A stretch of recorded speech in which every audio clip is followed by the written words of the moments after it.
Ce programme vous est présenté en partenariat avec Historia et France Culture.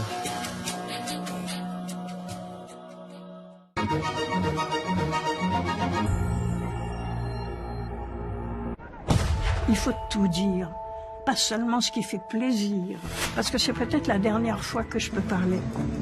Il y a 20 ans, il y a certaines choses que je n'aurais pas pu dire. J'avais 10 ans quand il y a eu les premiers événements dans toute l'Algérie. J'étais jeune, pas tout à fait un homme encore. J'ai pris le maquis à l'âge de 17 ans. On a tout sacrifié, notre jeunesse, notre vie pour l'indépendance. Notre peuple décidera lui-même de son destin. Nous voulons que l'Algérie demeure française. Nous demandons à toute la population de garder son calme. C'est des choses qui marquent à vie. Dans les yeux des personnes qui m'écoutent, j'ai la sensation qu'ils ne me croient pas. Donc j'essaye pas de convaincre, j'essaye juste de dire. Les gens ne savent pas ça. Les gens ne savent pas ça.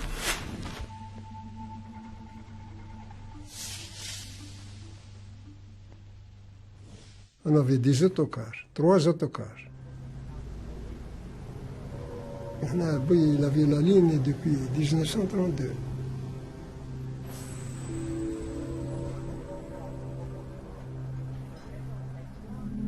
Le jour-là, جبدني وحدي قال لي إبراهيم tu vas conduire l'autocar في بلاصة حبادة. احنا بكري نخافوا من الوالدين. قلت له معليش. قال لي رد بالك ما تقول لحتى واحد. J'étais jeune, 18 ans et demi. Je me souviens très bien de ces jours. On était le 1er novembre 1954, la Toussaint pour les Français. L'autocar quittait la ville de Biskra. À son volant, Brahim Halimi roulait vers Harris. La route serpentait dans les montagnes arides de la région des Aurès. Il y avait quelques passagers, dont un représentant de l'autorité coloniale en Algérie, le caïd Ben Sadok. Et puis soudain, l'autocar est arrêté par une quinzaine d'hommes armés. Le caïd descend et interpelle le chef de la bande. قال لهم منين جيتوا انتم واش جيتوا ديروا وراكم قال له شيحاني قال له انت من هو من بورسيتيسيون قال له روح جيب قشك تروح معنا لو قايد صدوق حل سيرفيت جبد له 635 ان مجاهد lui tire 2 balles dans le dos. Il y a aussi 2 Français dans l'autocar. L'instituteur avec sa femme, quand ils ont vu le cahier, ils se sont levés, ils étaient derrière le bus. Le même chose, ils tiraient sur le dos de l'instituteur. Chihani, Abbas, قال له Abbas, arrête-toi. Puis j'hésite pour tirer en même temps la femme. Bien ça, une balle. Brahim ne sait alors pas que cet incident est bien plus qu'un fait divers. Les livres d'histoire disent même que c'est là, en ce 1er jour de novembre 1954, qu'a démarré la dernière guerre coloniale française. La fin d'un empire. Après des années d'impasse politique, on se trouvait à l'aube d'un conflit qui allait accompagner toute une génération dans son passage à l'âge adulte.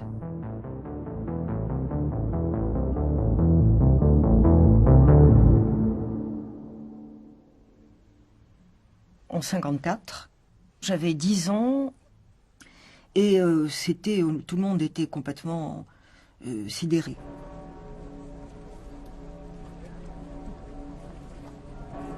On disait mais c'est qu'une poignée de rebelles qu'on allait mater. C'est une même terre, immense et variée, qui a vu naître et grandir Eliette l'écolière et Brahim le jeune chauffeur. L'Algérie. Les villes multiculturelles, les villages du bled, la mer, les montagnes, le désert. Autant de paysages, autant de femmes et d'hommes qui coexistaient sans toujours vivre ensemble. Mon arrière-grand-père, il est arrivé en Algérie en 1848. Il s'est installé là, sur une terre qui était dans la plaine de la Mitidja, qui est une grande plaine fertile tout près d'Alger. C'est à une vingtaine de kilomètres d'Alger. Ce que je garde comme souvenir des plantations qui étaient là, c'était les orangers. C'était des odeurs absolument enivrantes qui m'empêchaient de dormir la nuit. Donc je me mettais sur le bord de la fenêtre de ma chambre et je respirais l'odeur des orangers, comme ça, des fleurs d'oranger. Et c'était absolument prodigieux. Il y avait la beauté de la nature, des plantations, etc. Mais il y avait la beauté des gens qui étaient là, autour de moi. Et je parle vraiment de beauté, parce que c'était pour moi un monde d'une immense tendresse.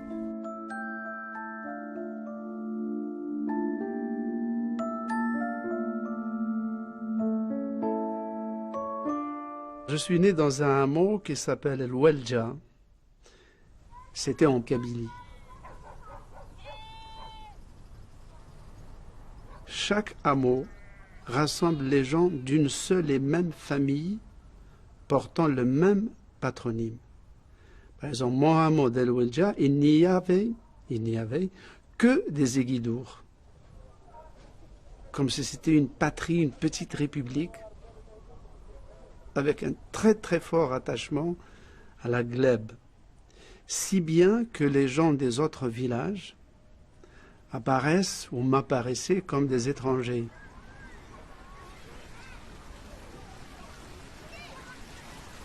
J'étais l'aîné et j'étais destiné à être berger et cultivateur d'une terre montagneuse, aride.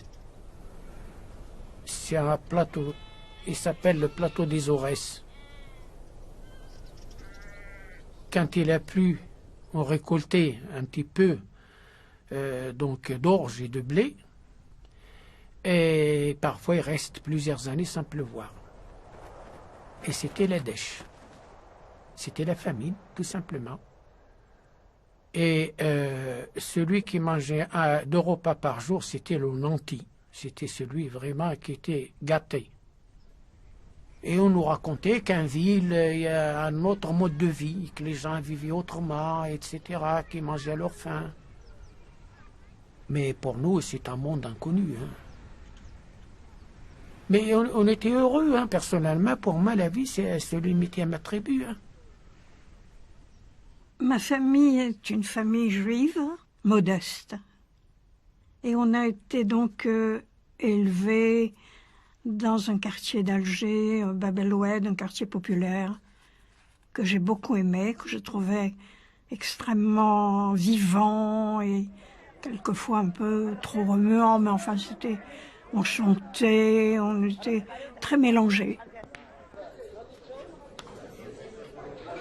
Là, il y avait des Italiens, des Maltais, des Espagnols en grande quantité, des Juifs, toutes origines ou autochtones. Et tout ça a été un joyeux mélange.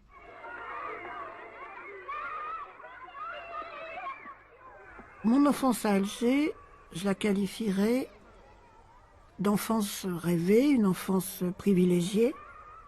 On avait un appartement dans la maison que mon grand-père a fait construire, avec une terrasse, bien sûr. Toutes les maisons avaient des terrasses. Et je me souviens que du haut de cette terrasse, on voyait la mer. De toute façon, à Alger, où que vous soyez dans une rue, vous voyez le bleu de la Méditerranée. C'était un bonheur. Les gens étaient gais. On était insouciants. C'était une vie, comment vous dire, un paradis.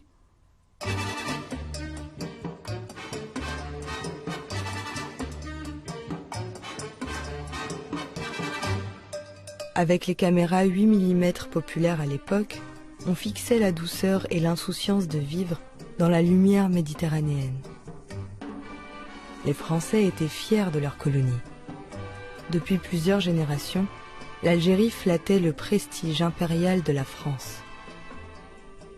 Depuis si longtemps déjà, on voyait flotter les couleurs de la République, des rivages de la Méditerranée jusqu'aux sables du Sahara. Mais chacun avait son Algérie et chacun avait son histoire.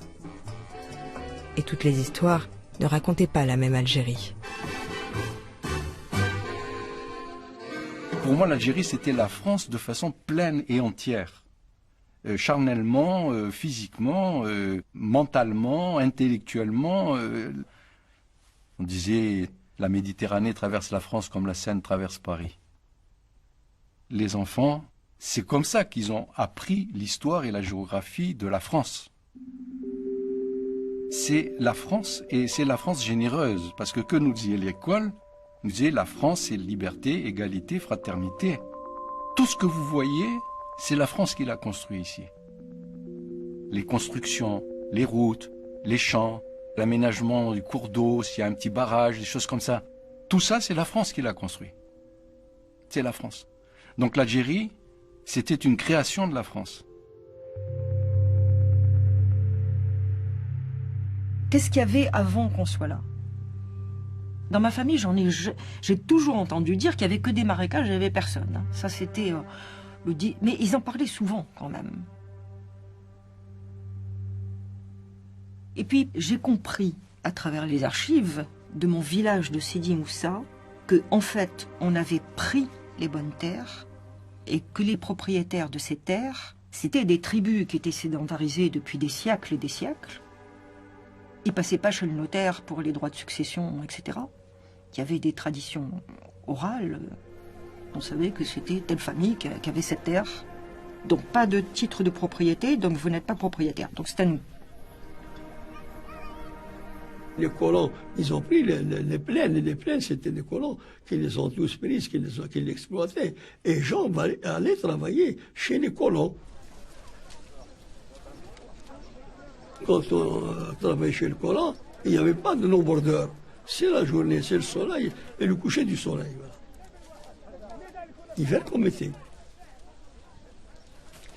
احنا كان عندنا واحد القوري بحذانا اسمه ميشان دار ثم حتى هو دا بلاد العمامرة طول احنا عمامرة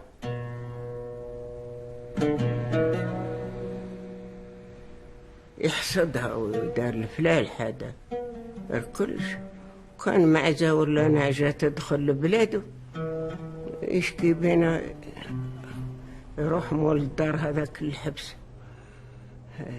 ونسلكوا الغرامة نسلكوا على البلاد ونسلكوا على الدار ونسلكوا على الكانون ونسلك الرجل على اللحية حتى اللحية نتاعو يسلك عليها الغرامة.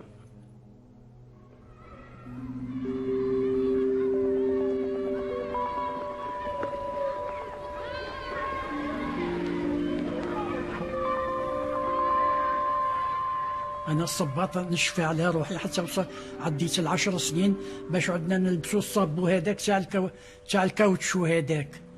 فهمت شكون اللي كان باب غاني كذا كانوا يديروا القاعة هذيك يديروا الجلود تاع البغال هذوك يديروهم والتقاشر تاعهم يشوفوا الشراوط ويحطوا دنيا ويربطوا بالخيوط ويروحوا يفلحوا ويخدموا على روحهم.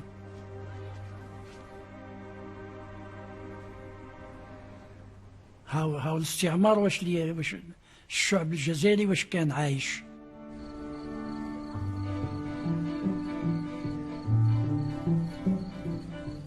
Aux alentours de mon village, qui vivait pratiquement au néolithique, il y avait des villes qui s'appelaient Strasbourg, Chevreuil, Jemappes, Lafayette, Gravelotte, Waldeck-Rousseau. Chacun de ces villages avait son kiosque à musique, sa mairie, sa salle de casino, son petit cinéma, son église. C'était des petites France provinciales. Bonjour, monsieur Chauvin. Ça va? Monsieur Chauvin, qu'est-ce que je vous sers? Comme d'habitude, une anisette et un café pour Ahmed. Assieds-toi une minute.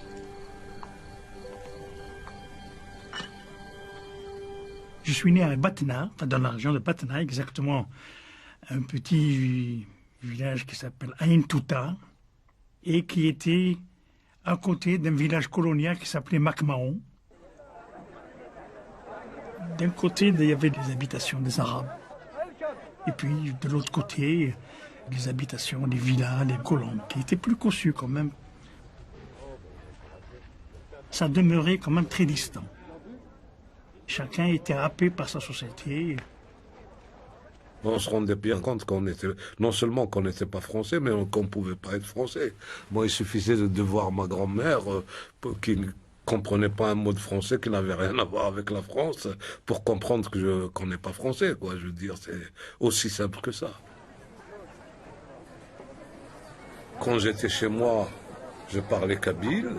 Ensuite, quand je sors dans la rue, dans le quartier, je parlais l'arabe, enfin l'arabe, l'algérien, hein, l'arabe dialectal. Ensuite, je rentre à l'école, c'est le français.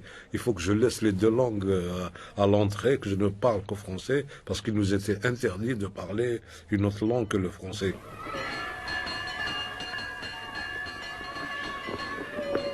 Après la Première Guerre mondiale, les Européens ont été de plus en plus vers les villes, et ont abandonné de plus en plus les campagnes. Les propriétaires terriens vivaient dans la ville et ils laissaient à des gérants le soin de gérer les exploitations agricoles. Et donc, moi qui suis né à Oran et qui ai grandi en ville, dans une ville en plus européenne, j'avais aucune raison ni de parler l'arabe, ni de connaître particulièrement les Algériens. Hein. Je rencontrais quoi comme Algériens? Les femmes de ménage, les gamins qui vendaient les cots d'Oran, les porteurs d'eau quand on allait dans le centre. C'était les seuls Algériens qu'on voyait. Au mois de juillet, les Français, ils avaient fait un bal à la place de la mairie. Ils avaient tendu des trucs, des sacs, des tissus en sac, voilà, des bandes de tissus en sac pour qu'on aille danser.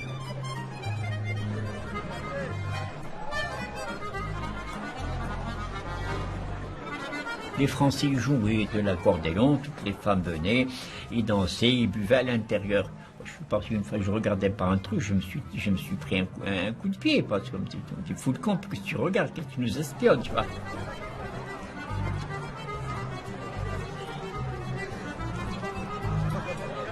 C'est resté comme ça, de façon tout à fait naturelle, tout à fait normale.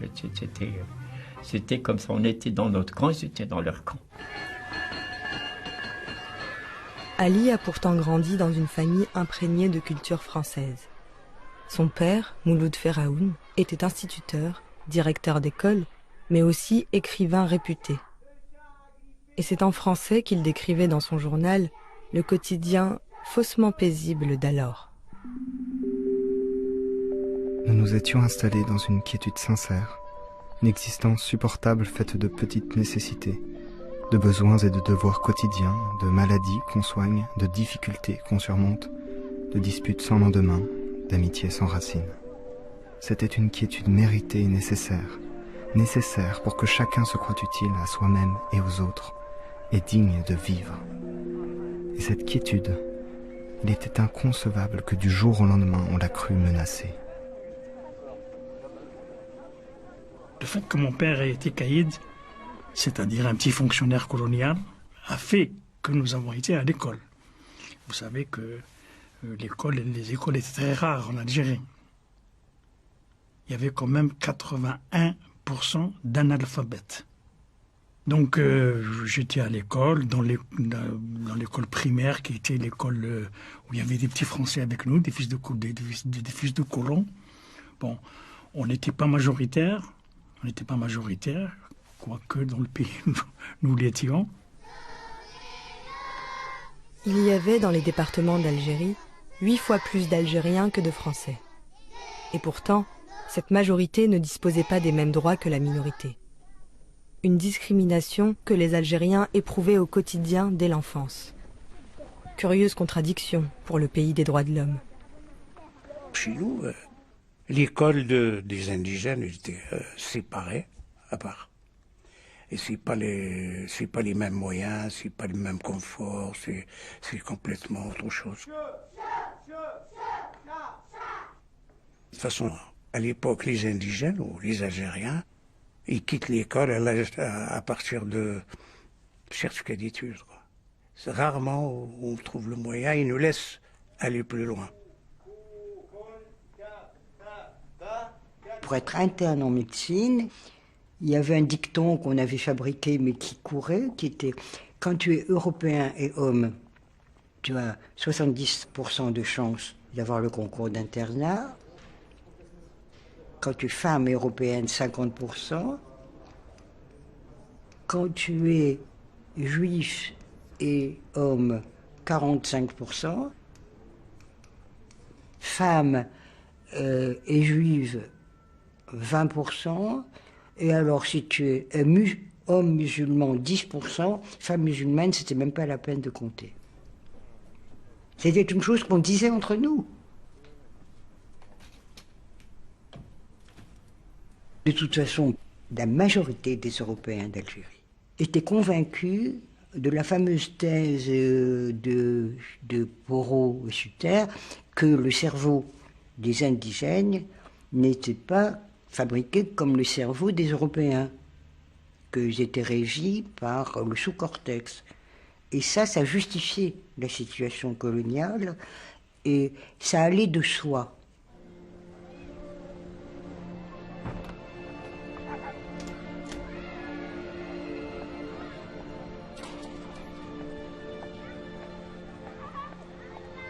On a mis dans la tête de tout le monde que c'était une race inférieure.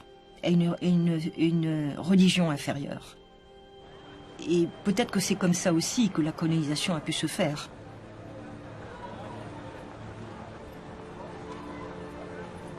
Sinon, voilà, la justice aurait été peut-être insupportable. Tout allait de soi en Algérie. Il allait de soi qu'un Algérien ne pouvait être l'égal d'un Français, et il allait de soi qu'un Algérien avait, comme tout Français, le devoir de servir la France. Nos parents, ils ont participé à la Première Guerre mondiale et la Deuxième, et ils nous ont raconté des disparités. Les grades qu'ils avaient, c'était à titre indigène. C'était un sergent musulman ne pouvait commander que des musulmans comme lui. Il n'avait pas le droit de donner des ordres à un deuxième classe européen. Pendant la Seconde Guerre mondiale, plus de 100 000 Algériens participent au combat pour la libération de l'Europe. Dans beaucoup de familles, il manque des fils, des pères, des oncles, des frères, morts, prisonniers ou blessés pour une France dont on espérait qu'un jour, peut-être, elle saurait se montrer reconnaissante.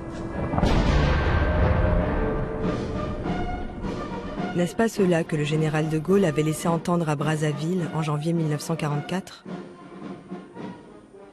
Le chef de la France libre reconnaissait la nécessité de réformer cet empire français, qui était un atout capital pour les Alliés.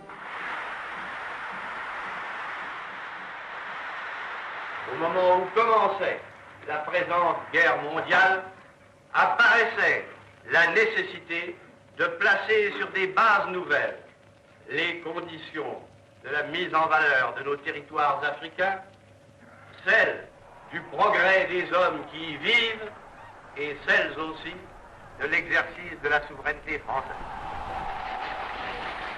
Mais beaucoup d'Algériens ont d'autres attentes que ces projets de réforme concédés bien trop tard et du bout des lèvres par une France fragilisée depuis sa défaite de 1940. En pleine guerre, un homme politique et pharmacien de Sétif, Ferhat Abbès, rédige un texte fondateur, le Manifeste du peuple algérien. Il proclame que la nation algérienne existe bel et bien. La nation algérienne veut qu'on la reconnaisse. En 1945, j'étais un peu jeune, j'étais très jeune, j'avais 7 ans. Mais je me rappelle bien, tous les peuples européens et les peuples du monde se sont sortis du joug du nazisme et le peuple algérien il voulait avoir sa liberté comme tous les autres pays. Mais la liberté, en mai 1945, elle est avant tout pour l'Europe. Alors que les Français d'Algérie fêtent la victoire, comme ailleurs, les partisans de l'indépendance en profitent pour se faire entendre. Cette fois, ça n'est plus dans les textes qu'ils réclament l'égalité des droits, mais dans la rue. Ils appellent à la libération de leur leader historique, Messali Hadj. Il a été placé en résidence surveillée car depuis longtemps, il menace la France coloniale par ses idées et son charisme. Quand il était ici à Alger, Messali a pris une poignée de terre devant plus de 20 000 Algériens. Il leur a dit « Cette terre n'est pas à vendre. Cette terre ni à vendre ni à hypothéquer. Elle a ses héritiers. Et les Algériens, ils sont là pour la défendre. »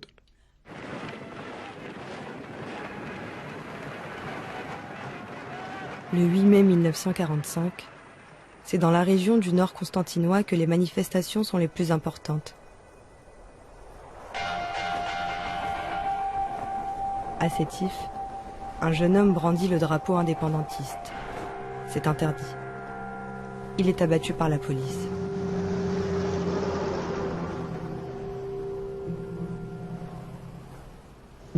C'est la première victime d'un long enchaînement de violences. J'avais un frère, je me rappelle de lui, il est rentré de la manifestation, et il avait une arme qu'on a transmis, on l'a donné, on l'a caché chez les voisins, derrière. Et le soir, ils sont venus le prendre avec mon oncle.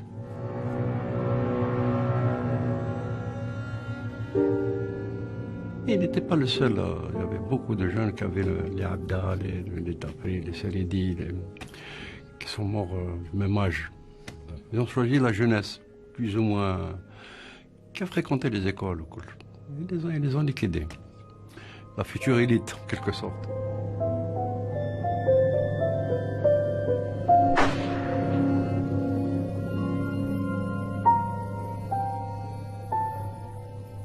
Pendant quelques mois, ça a été la nuit. Puis par exemple, je me rappelle toujours, ma sœur n'a jamais cru, elle pensait toujours, même 2 ou 3 années après, qu'il allait revenir. On lui faisait croire qu'il est en prison quelque part, il va revenir, alors qu'ils ont été fusillés le jour même. On ne sait pas où ils sont enterrés, jusqu'à ce jour, on ne sait pas. Leur sépulture, on ne la connaît pas. Dans les environs de Sétif, de Guelma, de Kharrata, bombardements et tirs à vue de l'armée française. Meurtres au faciès par des milices de colons, en toute impunité. 15 000 morts parmi les Algériens. 15 000 morts qui vont laisser une trace douloureuse dans les mémoires. Le 8 mai 1945, nous sommes passés du stade de l'enfance au stade adulte. Et c'est quelque chose qui nous a toujours, qui a éveillé peut-être à la fois notre conscience d'appartenir à une nation qui s'appelle l'Algérie et en même temps une conscience politique. La Seconde Guerre mondiale était terminée. En France, de nouveaux dirigeants accédaient au pouvoir. Partout dans l'Empire, les réformes qu'avait promises le général de Gaulle étaient peu à peu mises en application. On annonçait l'égalité dans tous les domaines. Et pour la première fois, une citoyenneté pleine et entière pour les Algériens. Même les partis qui revendiquaient l'indépendance pouvaient librement participer à la vie politique. Du moins, en théorie. J'ai moi-même assisté dans un village à un vote. Et je vois encore l'administrateur qui était à l'entrée du bureau de vote et qui surveillait le bulletin que les votants allaient prendre.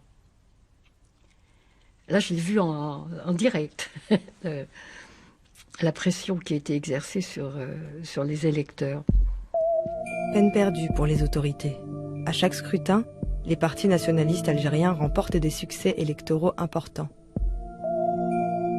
Les élus indépendantistes font leur entrée dans la nouvelle Assemblée algérienne. Pour la première fois dans l'histoire, se réunit une Assemblée algérienne élue au suffrage universel. Tous les ressortissants de nationalité française des départements d'Algérie jouissent, sans distinction d'origine, de race, de langue, ni de religion, les droits attachés à la qualité de citoyens français et sont soumis aux mêmes obligations.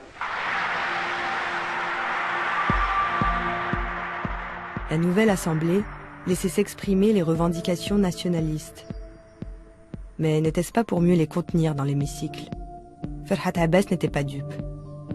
Il se révélait un tribun remarquable pour dénoncer la mascarade égalitaire et les réticences immenses de la société coloniale à accepter le partage du pouvoir. Un sentiment d'impasse politique s'installait. Dehors, l'idée d'une identité algérienne faisait son chemin au sein du peuple, notamment à travers les réseaux d'écoles et les activités culturelles de l'association des oulémas. L'islam est notre religion, l'arabe est notre langue et l'Algérie est notre pays. La devise de ces réformateurs musulmans affirmait elle aussi depuis 20 ans déjà l'existence d'une nation algérienne. Il y avait 2 écoles. Le matin, on avait l'école coranique. On se levait à 6 heures, on avait 1 heure de cours coranique, de 6 heures à 7 heures, et en français, de 8 heures à 4 heures de l'après-midi. Alors, quand on sort à 4 heures, donc, on avait encore 1 heure de cours d'arabe. نروحوا للجامعة نقراو في اللوحة، نقراو في الجامعة حتى من الخمسة حتى للستة. هو الشيخ هذا كان متحمس ماشي بيقرا، ماشي على القرآن بيقرينا. ومن بعدها في ذاك اللحظة راح للصبورة ووقف وقال له هذيك ويكتب. كتب لنا في ذاك النهار: شعب الجزائر مسلمون وإلى العروبة ينتسب. راه جايبيها وحنا نعاودو وراه نقراو ونكتبو. أول حق: فإذا هلك يا نشء أنت رجاؤنا وبك الصباح قد اقترب، خذ للحياة سلاحها وخذ الخطوب والحروب ولا تهب.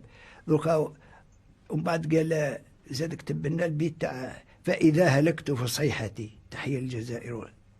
ونشوفوا يبكي في واحد البكاء. صعيبة تشوفي الشيخ يبكي هكذا.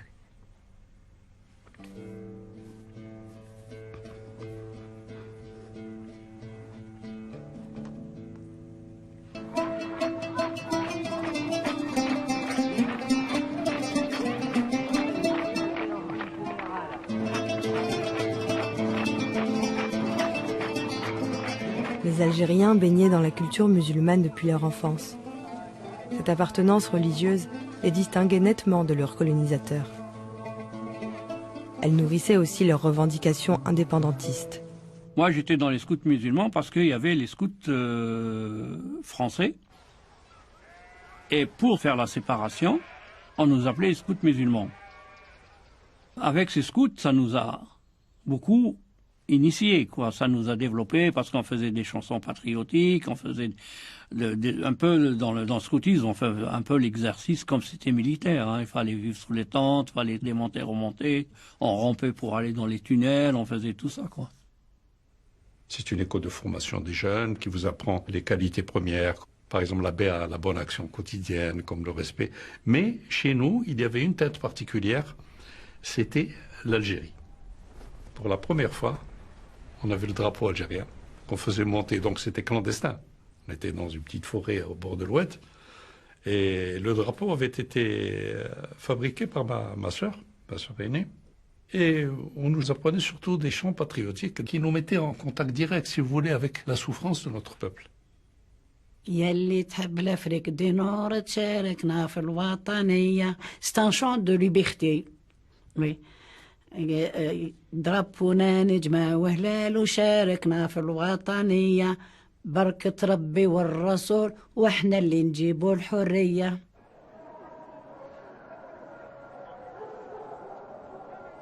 En ce début des années 50, beaucoup de jeunes Algériens s'engagent dans la vie politique. Mouloud Larèche est alors adolescent. Il rejoint le nouveau parti de Messali Hadj, le MTLD. يعلمونا جاع من النشيد وهذيك نتاع الحاج ميصالي قال او جا الحاج ميصالي قال تبعونا يا اخواني نوصلكم من الجيري رومي ما يحكم فينا ونزيدوا نعلمونا في واحد النشيد هذاك باه نشدوه في نص الشعب افطينوا يا الغافلين افطينوا يا الغافلين منا ومازال اكيدين هذا العام الجلاله القايد يقبل الجعاله بغير الحق وعداله وهو من الخائنين نشدوا في نص الشعب هكذاك وحنا تلامذه نقراو فهمت بدات السياسه تنتشر. Moi, j'ai eu la chance d'avoir été à l'école. Je sais que le français, je lis les journaux, les tracts, tout ça. Et j'ai commencé, c'est là que j'ai commencé à côtoyer les gens du PPA, du MTLD, et j'ai commencé à activer. Quelles sont mes activités dans ce mouvement? J'activais, on écrivait sur les routes, sur les ponts, sur les édifices nationaux. Vive l'Algérie indépendante! L'Algérie libre vaincra, libérer Missali el-Hajj, libérer les détenus politiques. Ça, c'est notre travail en tant que jeunes. Et je vendais un journal du parti qui s'appelle l'Algérie libre. Et on distribuait des tracts du parti qui expliquent au peuple on doit lutter, on doit s'organiser pour arracher nos droits et notre indépendance.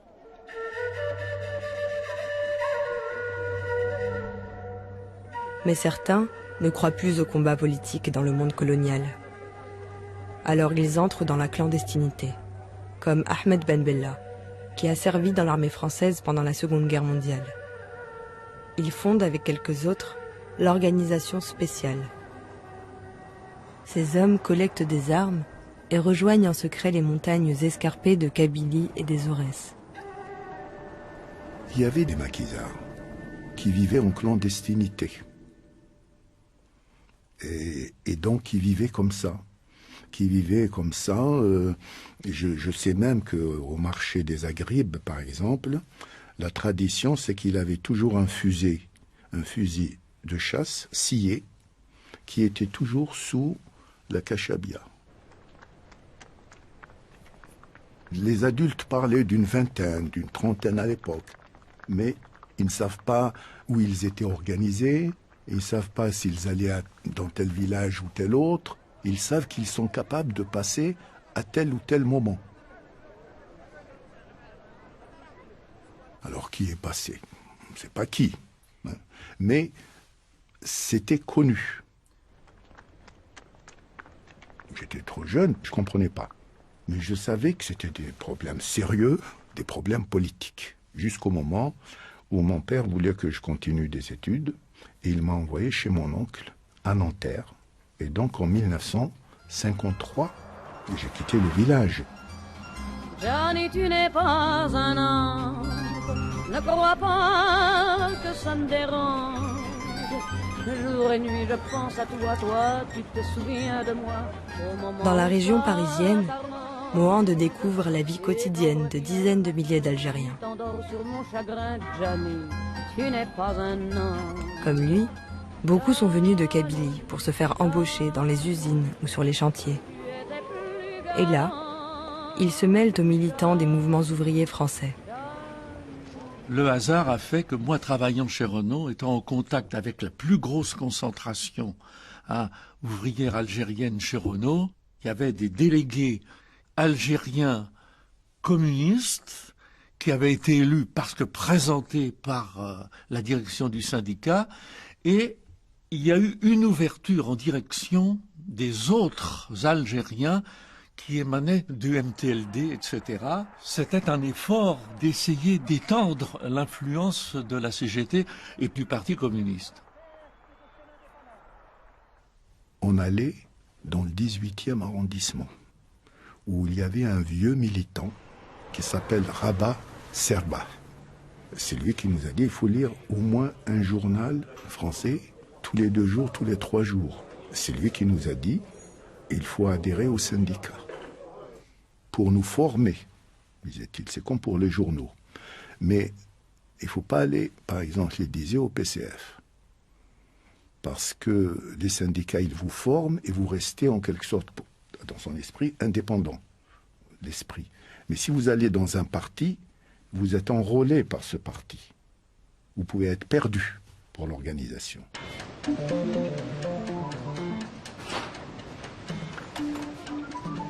Le nationalisme algérien, il a pris naissance au milieu ouvrier français.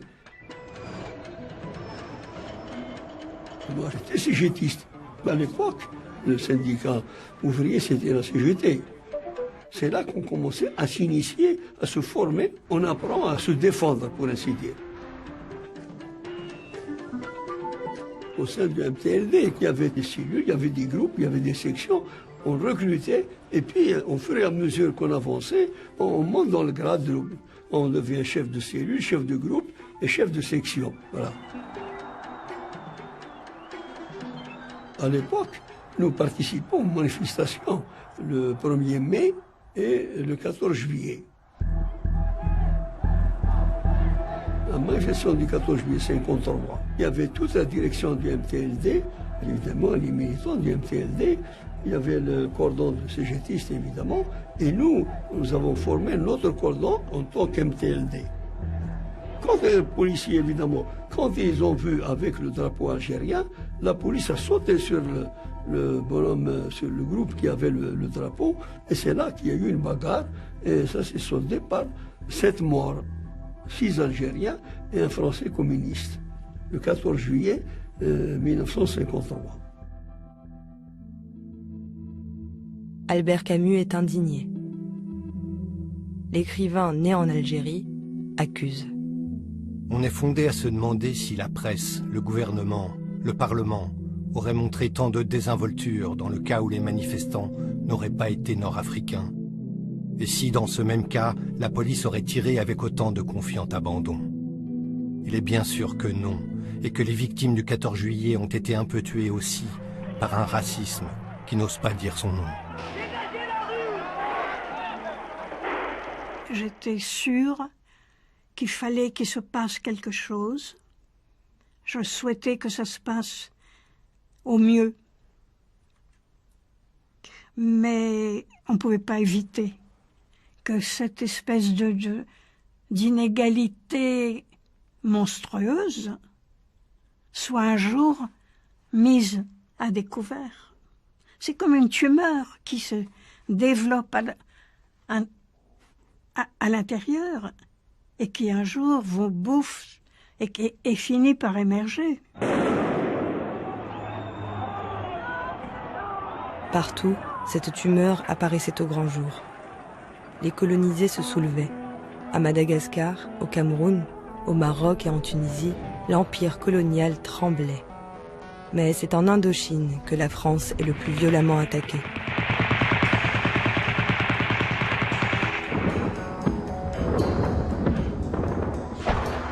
Le conflit armé est long et épuisant.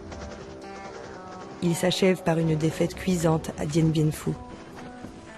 Cette mise en échec de la France galvanise les indépendantistes algériens. À Fort National, on reçoit un ministre, le ministre de l'Intérieur, Martino Desplat.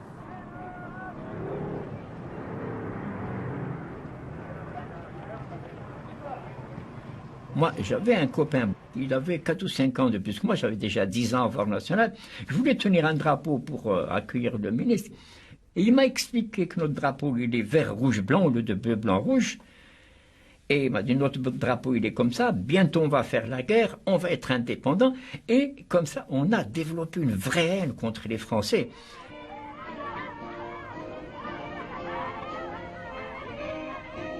Et oui, mon frère, mon père, chaque fois qu'il devait faire un discours, c'était sur le fil. Il ne fallait pas qu'il donne des tendances, il fallait juste qu'il monte de l'école des élèves. Et il s'arrêtait là. C'est un peu de souvenirs qui vont jusqu'à la veille de la guerre, de la guerre de libération nationale. Tu vois ce pays mouvementé, ces vallées profondes, ces massifs couverts de maquis épais qui se serrent les uns derrière les autres comme des hordes de guerriers barbares. Ces villages miteux en vigie sur les crêtes. Tout cela est en train de se réveiller de son engourdissement séculaire. Le pays se réveille, aveuglé par la colère et plein de pressentiments. Une force confuse monte en lui, doucement. Il en est tout effrayé encore, mais bientôt il en aura pleine conscience. En 1954, il y a eu une scission au sein du MTLD. Il y a eu une aile de, justement, les centralistes qui étaient décidés à passer à l'action militaire pour arracher l'indépendance, et ils ont créé le CRUA, le Comité révolutionnaire d'unité d'action, qui devait déclencher la guerre de libération nationale. En novembre 1954, on a dit maintenant, il faut mener cette bataille. Maintenant, c'est fini, il faut soit mourir debout, mais ne pas accepter de continuer à vivre à genoux. C'est impossible. Et c'est pour ça qu'on a pris ce risque. Et dites-vous bien qu'un certain nombre de gens n'y croyaient pas du tout. Ces gens-là sont malades. Guerre contre la France. Ce risque, les Algériens en armes qui étaient cachés dans les montagnes voulaient maintenant le prendre. Ils étaient jeunes et impatients. Ils n'acceptaient plus les tergiversations de l'entourage de Messali Haj sur le choix du moment opportun. Pour eux, il était temps d'agir. حتى أنا هذيك الليلة راح قال لي أنا رايح للسينما. هو حالته كذب عليا. السينما الصباح كيروح بدا يقفل في البيبان يسجي. قلت له وش هو هذا؟ قال لي فرنسا راح تجي. كيف؟ وش يجيب فرنسا؟ قال لي هينات الثورة انت ما على بالك.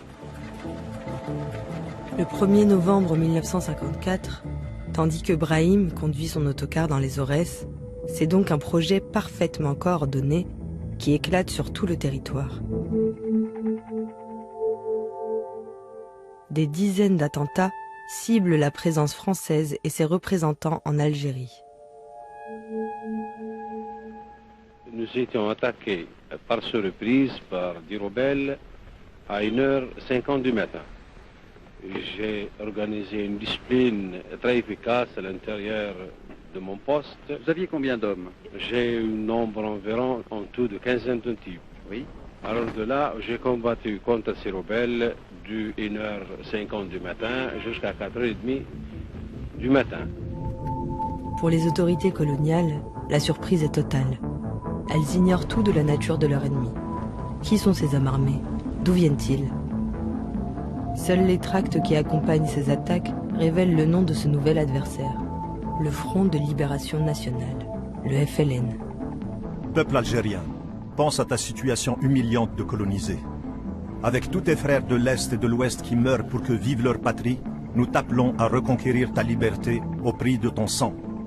Organise ton action auprès des forces de libération à qui tu dois porter aide, secours et protection. Dieu est avec les combattants des justes causes, et 1000 forces ne peuvent les arrêter désormais, hormis la mort glorieuse ou la libération nationale. La première fois, j'ai vu du Moudjahidine et porter les Kchabiya avec des fusées. Pour moi, c'est des fusées de chasse. J'étais un peu intriguée. Et il faisait très très chaud. Ils portaient le Kchabiya, ça m'a paraissait bizarre. Je suis rentrée en courant. Ma mère, elle était en train de préparer la laine. Je lui posais la question. J'ai dit, j'ai vu des hommes avec le moukhla. Elle m'a dit, non, non, non, ceux-là, c'est pas des hommes, c'est des anges.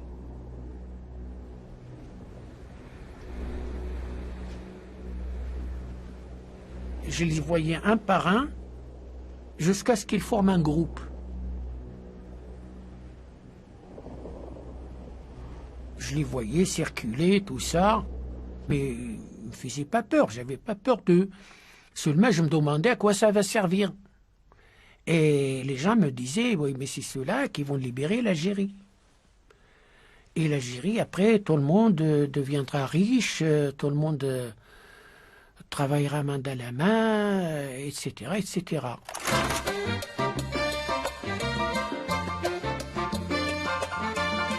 Mais dans les grandes villes, la vie suit son cours.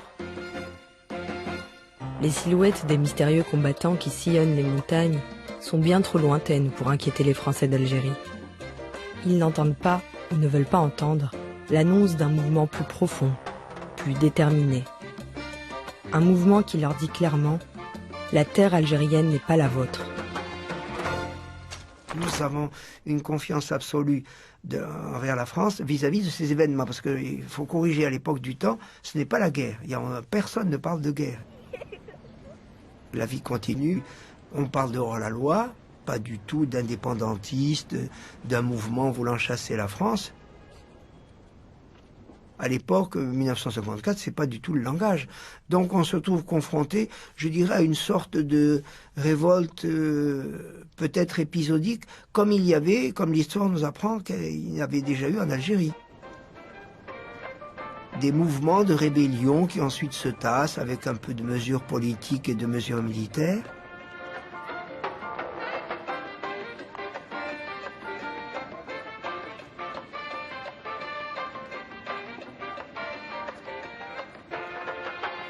Le rôle du pouvoir en place, c'était de nous protéger, nous comme les autres. S'il y avait demain une révolte en Bretagne, il y aurait aussi envoyé la police pour mettre l'ordre. Et donc les gens se disent, nous on est sous protection, on est français sur un territoire français composé de départements français, il n'y a rien à faire. Alors comme l'Algérie c'est la France, ce n'est pas le ministre des Armées qui est dépêché sur place, mais bien le ministre de l'Intérieur. Il semble bien qu'à travers toute l'Algérie, on ait voulu lever le peuple contre celui qu'on appelait l'étranger ou l'occupant, le français. Le risque pour eux est immense, puisque ce sont nos concitoyens, ils sont soumis, comme tout criminel, à la loi. Et la loi sera appliquée. Sous ces airs tranquilles, le gouvernement français est pourtant dans la confusion. Il réagit avec ses réflexes coloniaux habituels, sans vraiment réfléchir, sans vraiment chercher d'autres issues, il réprime.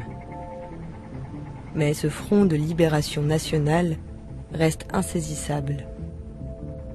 Alors, les autorités s'en prennent au leader historique du nationalisme algérien. Messali Hadj est à nouveau placé en résidence surveillée. Ses partisans sont arrêtés par dizaines. On allait bien réussir à la mater, cette rébellion. Voilà, on disait, mais bon, c'est quelques rebelles. Et je me souviens que mon père en parlait avec Saïd, le métayer, parce que Saïd venait tous les soirs à la ferme. Après le dîner, il venait voir mon père et puis ils organisaient les travaux du lendemain, etc. Et donc on en parlait un petit peu. Et puis, et voilà, et Saïd, il se taisait, il disait rien. Il disait rien.